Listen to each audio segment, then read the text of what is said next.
வணக்கம் பிள்ளைகளே. இன்றைக்கு நாங்கள் எழுத்தியலை பார்க்க போறோம்.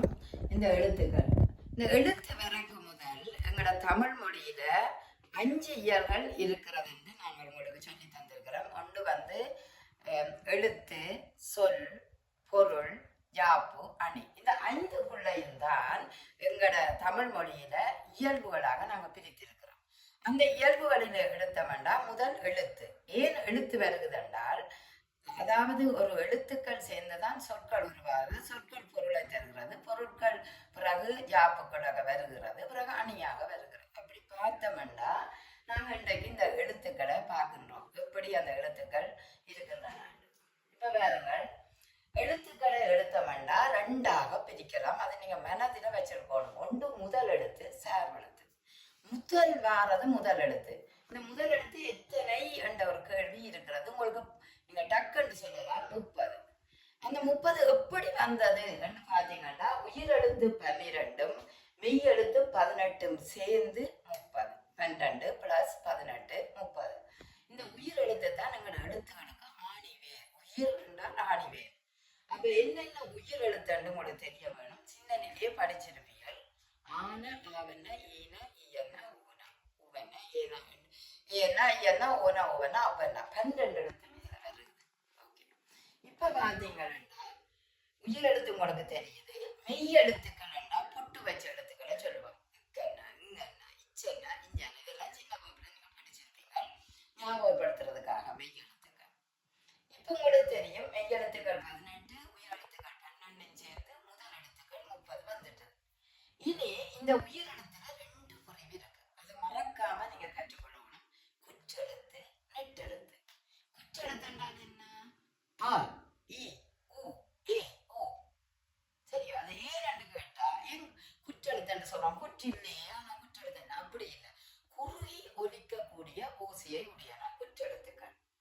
எங்களுக்கு தெரியும், குரில் அல்லது நெடில் என்று சொல்லுவோம். நெட்டெழுத்த நெடில், குரில், நெடில். நெடில் என்றா நெட்டெழுத்து. ஆ, இ, உ, ஏ, ஐ, ஓ, ஔ.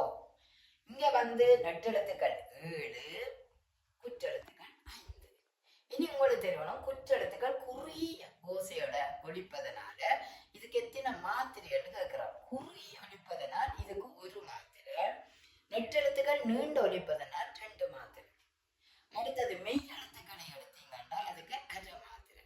நீங்க மாத்திரைண்டா என்னன்னு கேட்டால், அந்த ஒவ்வொரு எழுத்தும் ஒலிக்கப்படும் கால அளவு. அதையும் தெரிஞ்சு கொண்டா சரி.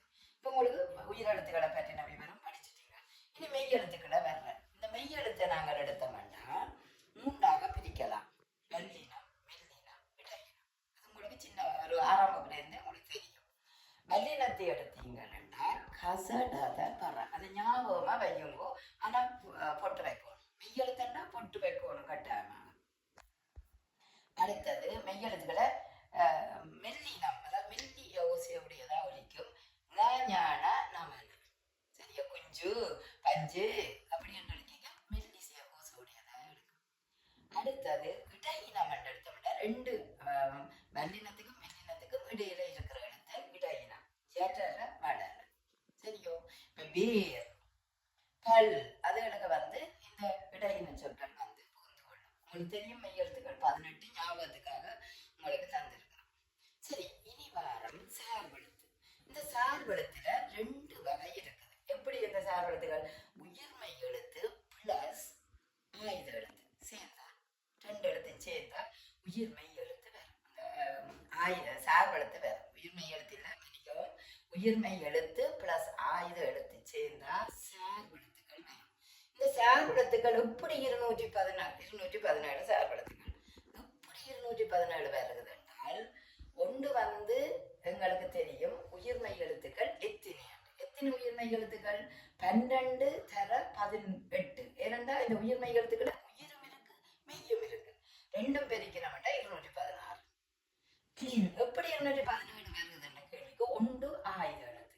அதுவும் சேர்ந்தது என்றால் 217. எங்களோட தமிழ் மொழியில ஆயுத எழுத்து 217. ஆயுத எழுத்து எங்களோட தமிழ் மொழியில சார்பெழுத்து 217. சார்பெழுத்து உயிர்மெய் எழுத்தும் ஆயுத எழுத்தும் சேர்ந்து எங்களுக்கு வருகிறது சார்பெழுத்து. இப்ப பாத்தீங்கன்னா எழுத்தியல் உங்களுக்கு எல்லாம் வடிவாயே விளங்கக்கூடியதா பண்ணிட்டு தான்